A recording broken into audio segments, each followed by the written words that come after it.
Indonesia Bertauhid TV. Sifat yang kelima, menjauhi dosa-dosa besar. Allah Subhanahu wa taala berfirman, "Walladzina la yad'una ma'allahi ilahan akhar wa la yaqtuluna an-nafsa allati harramallahu illa bil haqq wa la yaznun."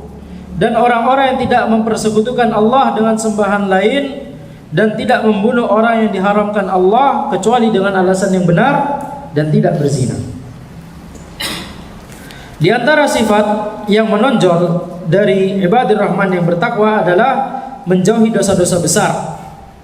Allah menyebutkan secara khusus dalam ayat ini 3 dosa besar karena merupakan dosa besar yang paling besar dan paling berat tanpa ada pengecualian, yaitu menyekutukan atau syirik kepada Allah Subhanahu wa taala, menghilangkan nyawa yang terjaga, yang maksum, yang tidak boleh dibunuh, kemudian berzina.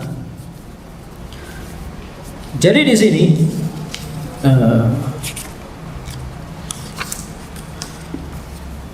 Allah Subhanahu wa taala menyebutkan sifat kelima dari ibadur rahman adalah menjauhi dosa-dosa besar. Ada perincian, yaitu tingkatan-tingkatan dosa. Jadi dosa yang bisa dilakukan oleh manusia itu terbagi menjadi 2. Apakah dia nawaqidul Islam atau bukan?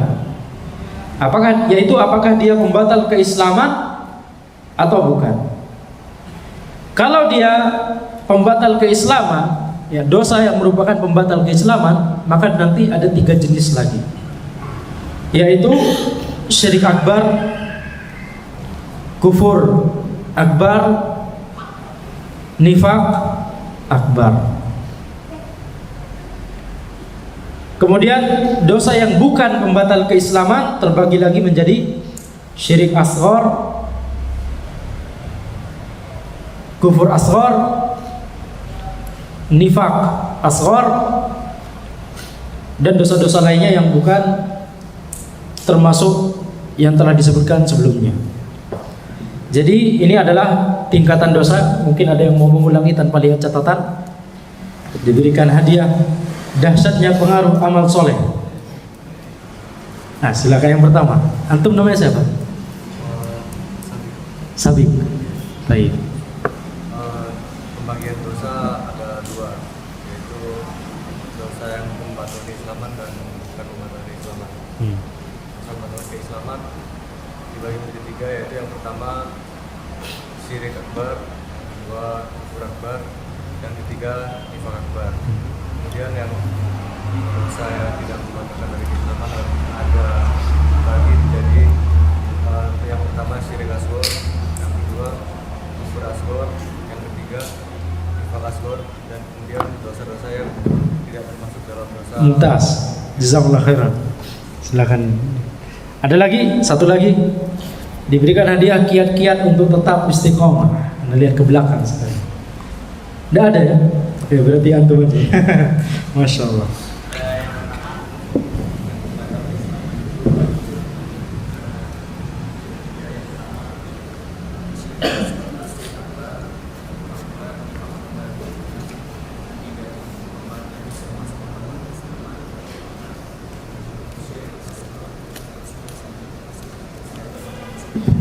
Baik, jazakallah khairan. Silakan. Baik, itu adalah tingkatan-tingkatan dosa, pembatal keislaman dan bukan pembatal keislaman. Rinciannya banyak, namun 3 dosa yang disebutkan di sifat kelima ini, syirik. Itu kata syirik kalau dimutlakkan maka langsung kita pahami syirik akbar.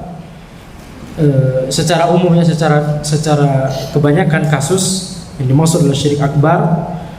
Maka di sini dia termasuk pembatal keislaman, tetapi membunuh dan berzina bukan pembatal keislaman walaupun dia dosa besar. Pembatal keislaman maksudnya adalah ketika ada orang mengerjakan dosa yang termasuk pembatal keislaman, maka dikhawatirkan dia telah keluar dari Islam walaupun dia melakukan seluruh syariat Allah lainnya, sholat, puasa, zakat gitu ya.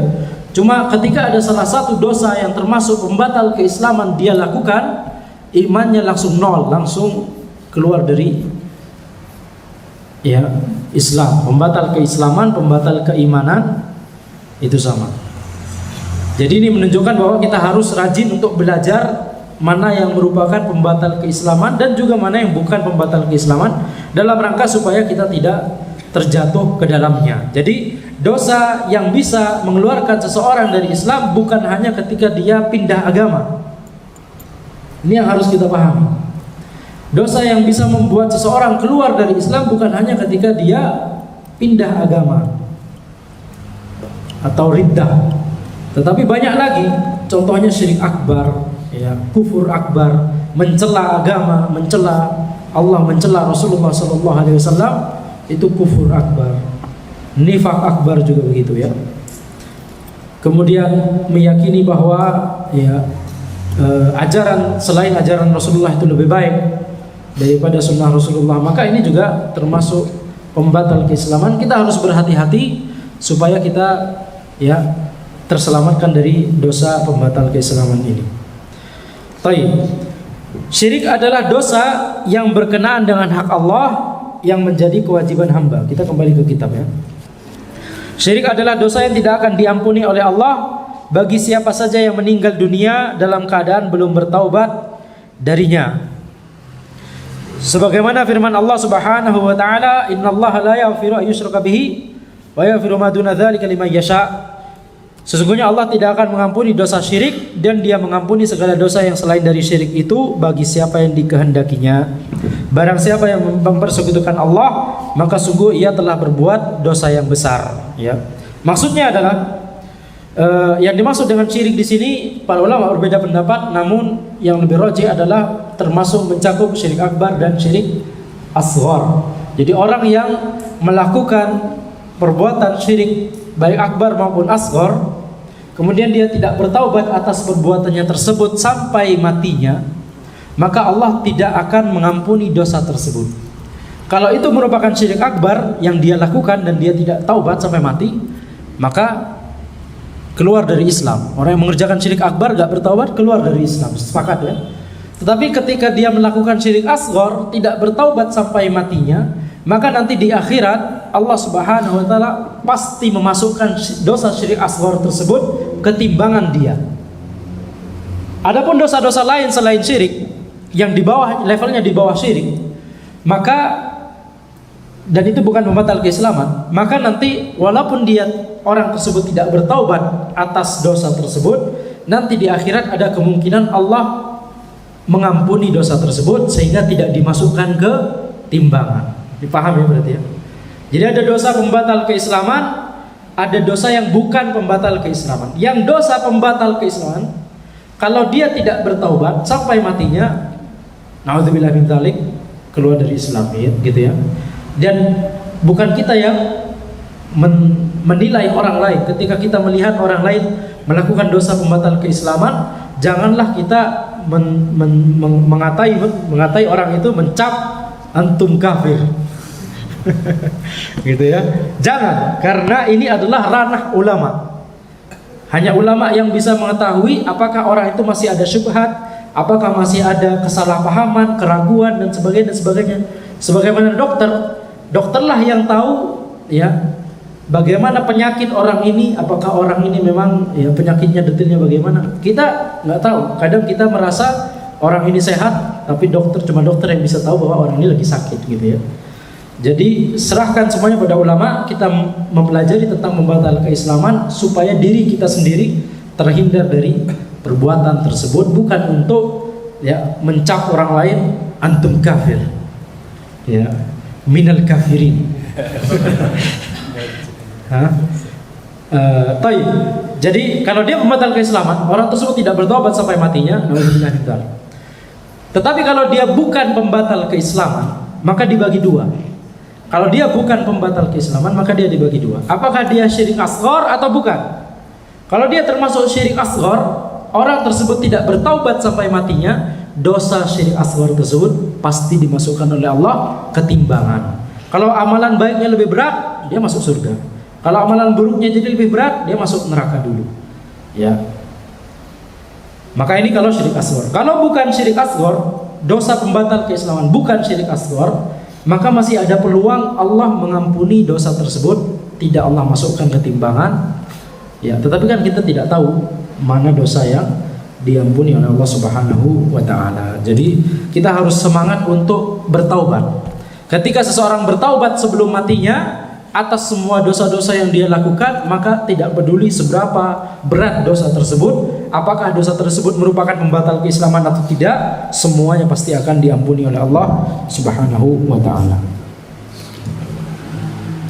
Maka jika seorang hamba beribadah kepada selain Allah, seperti berdoa kepada selain Allah, berdoa agar dihilangkan dari kesusahan, bernazar dan menyembelih kepada selain Allah, maka ia telah melakukan dosa yang paling besar, kejahatan yang paling jahat, yaitu syirik kepada Allah Subhanahu wa taala. Menghilangkan nyawa yang terjaga yang tidak boleh diganggu, ini adalah kejahatan yang mengerikan. Ya, dosa pembunuhan memiliki beberapa kaitan, yaitu berkaitan dengan orang yang membunuh, berkaitan dengan orang yang dibunuh atau yang dihilangkan nyawanya tanpa alasan yang benar, dan berkaitan dengan keluarga korban. Jadi hukuman qisas bagi pembunuh itu adalah syariat yang adil, ya. Dia baru ditegakkan kalau semua dari keluarga korban, ya rinciannya banyak sebenarnya, namun kalau keluarga korban menginginkan untuk qisas itu dijalankan, maka dijalankan oleh pemerintah. Tetapi kalau misalnya ada salah satu dari keluarga korban yang mengatakan saya maafkan, maka qisas tidak dijalankan oleh pemerintah. Jadi banyak orang-orang kafir yang mengatakan bahwa syariat Islam itu adalah syariat yang barbarik, istilahnya, yang terbelakang atau barbar gitu ya, karena qisas ini salah satunya. Maka kita katakan bahwa antum jangan hanya melihat dari sisi pelaku kriminalnya, pelaku pembunuhnya, tapi lihat dari sisi keluarga korban. Nabi SAW mengatakan hancurnya dunia lebih ringan di sisi Allah daripada terbunuhnya seorang mukmin tanpa alasan yang benar. Adapun zina adalah dosa paling keji, paling jelek yang membuat hati rusak, menyebabkan masyarakat sekitar tertimpa berbagai macam bahaya yang banyak dan beraneka ragam. Ada bahaya rusaknya iman, bahaya rusaknya badan, bahaya rusaknya kejiwaan, dan bahaya rusaknya sosial, yaitu nasabnya. Ya, nasabnya jadi berantakan. Nabi SAW bersabda, apabila seseorang berzina, maka iman keluar darinya. Maka ia wajib menjaga diri dari berbuat zina, dan apabila dia berhenti dari berbuat zina, maka iman kembali kepadanya. Ya. Allah Azza wa Jalla dan Rasulullah SAW telah memperingatkan bahaya semua sarana yang mendekatkan pada zina atau yang menjadi sebab terjadinya zina. Oleh karena itu terdapat larangan seorang laki-laki berdua-duaan dengan perempuan yang bukan mahramnya. Terdapat larangan perempuan menampakkan sebagian dari perhiasannya kecuali untuk mahramnya. Juga Nabi SAW melarang perempuan keluar memakai parfum sehingga laki-laki dapat mencium baunya. Allah memerintahkan laki-laki dan perempuan untuk menundukkan pandangannya, ya. Jadi baik untuk laki-laki ataupun perempuan, ghaddul basar. Serta aturan-aturan lainnya dalam rangka menjaga masyarakat agar terhindar dari dosa ini karena dampak buruknya. Dari hadis yang disebutkan di sebelumnya, hadis tentang seorang yang berzina maka iman keluar, kemudian baru setelahnya iman kembali kepadanya, maka ini menunjukkan bahwa zina bukanlah pembatal keislaman, ya. Karena lafaz hadis bahwa iman kembali kepadanya walaupun orang tersebut belum bertaubat atas dosa zinanya tersebut, ya. Jadi ini menunjukkan bahwa zina bukanlah pembatal keislaman. Kemudian di antara hadis yang menunjukkan bahwa membunuh bukan pembatal keislaman adalah hadis idzal taqal musliman bisayfihima fal qatil wal maqtul finnar. Jika dua orang muslim bertemu dengan pedang mereka masing-masing, maka orang yang membunuh dan orang yang dibunuh masuk neraka. Maka di situ Nabi Muhammad SAW mensifati orang yang bertemu ini, yang sudah memiliki niat untuk membunuh ini, itu sebagai seorang muslim. Sehingga membunuh bukanlah dosa pembatal keislaman. Tetapi kita sepakat bahwa membunuh dan berzina adalah dosa besar, ya, minal kabair. Setelah Allah menyebutkan bahwa ibadur rahman menjauhi 3 dosa besar ini, Allah melanjutkan dengan ancaman bagi siapa saja yang melakukannya dengan siksaan yang keras dan berlipat ganda di neraka. Allah Azza wa Jalla berfirman, "Wa may yaf'al dzalika yalqa athama, yudha'af lahu al-'adzabu yawmal qiyamati wa yakhlud fihi muhana." Dan barang siapa yang melakukan demikian itu, niscaya dia mendapatkan hukuman yang berat, yakni akan dilipat gandakan azab untuknya pada hari kiamat, dan dia akan kekal dalam azab itu dalam keadaan terhina. Kemudian Allah Azza wa Jalla mengecualikan ancaman yang keras ini kepada siapa saja yang bersegera bertaubat dari dosa-dosa besar ini dan kembali kepada Allah Ta'ala supaya mendapatkan ampunannya serta memperbanyak amal soleh dan berbagai macam ketaatan yang mendekatkan diri kepada Ar-Rahman, supaya terangkatlah derajatnya di sisi Allah Subhanahu wa Ta'ala, dan Allah akan mengganti kejelekannya dengan kebajikan. Sebagaimana firman Allah Subhanahu wa Ta'ala, "Illa man taba wa amana wa amila amalan shalihan fa ulaika yubaddilullahu sayyi'atihim hasanat." Ya, maka kecuali orang-orang yang bertaubat dan beriman dan beramal soleh, ya, mengerjakan kebajikan, maka Allah Subhanahu wa Ta'ala akan mengganti keburukan mereka tersebut dengan kebaikan. Wa kana Allahu ghafurur rahim. Dan Allah Maha Pengampun lagi Maha Penyayang. Jadi ini adalah sifat kelima yang dimiliki oleh ibadur rahman. Dan sifat kelima ini, ya, menjauhi dari syirik, pembunuhan dan zina.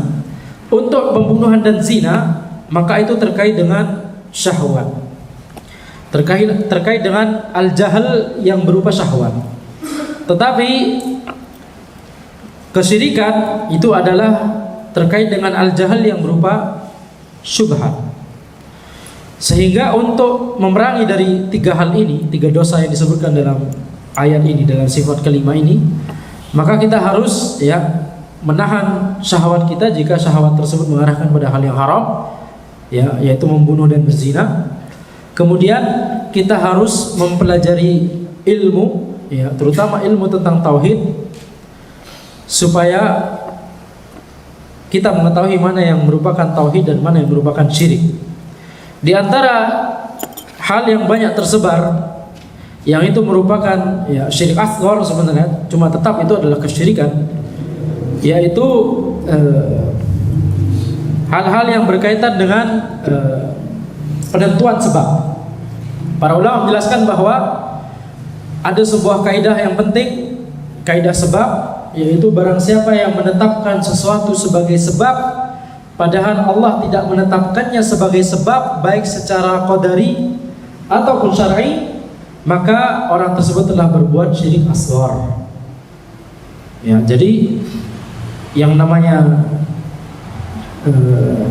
menetapkan sesuatu sebagai sebab padahal tidak ada penjelasan ilmiahnya ataupun tidak ada dalilnya dari Al-Quran dan Al-Hadis, maka ini kalau kita masih meyakini itu sebagai sebab, maka itu adalah syirik asghar. Contohnya adalah pamali. Kalau makan pisang dari tandan pisang, makan pisangnya metik dari paling pinggir, susah dapat jodoh. Antum tahu berarti tidak? Kalau itu pamali itu ada di desa Ana di Madura, ya. Pamali lagi, kalau perawan berdiri di pintu susah dapat jodoh. Ini kasihan sekali ya, jomblo-jomblo ini banyak pamali susah dapat jodoh. Banyak pantangannya. Ini nggak ada penelitiannya secara ilmiah ataupun dalilnya tidak ada. Jadi kalau kita masih meyakini bahwa ini itu adalah sebab dari susahnya dapat jodoh, maka itu adalah syirik asghar. Ya. Jadi Islam adalah agama yang ilmiah. Apa contoh lain misalnya? Contoh lain. Contoh pamali yang antum tahu. Istilahnya apa kalau di Bandung? Pamali juga sama ya. Hah? Apa? Apa? Kupu-kupu masuk rumah datang. Kupu-kupu masuk rumah datang tamu. Ya tamunya kupu-kupu. Kupu-kupu masuk rumah maknanya datang tamu. Ya ini juga ya. Menetapkan sebab yang bukan sebab. Kecuali kalau yang dimaksud adalah tamunya kupu-kupu. Baru ilmiah. Contoh lain, Feng Shui. Apa contoh Feng Shui? Teori Feng Shui. Tusuk sate. Kalau rumahnya pas di pertigaan, pas di jalan itu depan jalan itu huruf T, di jalan tusuk sate. Rumah tusuk sate. Allahu a'lam, mana tidak tahu. Jadi apa akibatnya jadinya? Nggak tahu juga ya. Biasa. Kata mereka, maksudnya menurut mereka. Atau ya hal-hal lain yang itu tidak ada penjelasannya secara ilmiah, maka ini adalah kesyirikan. Minimalnya adalah syirik asghar. Jadi kita harus, Islam itu adalah agama yang ilmiah, tidak boleh kita meyakini hal-hal ini. Dan banyak orang meyakini hal ini, itu berarti bahwa mereka telah terjatuh secara tidak sadar kepada kesyirikan, syirik asghar. Ya, itu mengapa ini sangat terkait dengan bagaimana kita menimba ilmu. Ya, terkait dengan syubhat, dan syubhat, obat dari syubhat adalah menimba ilmu.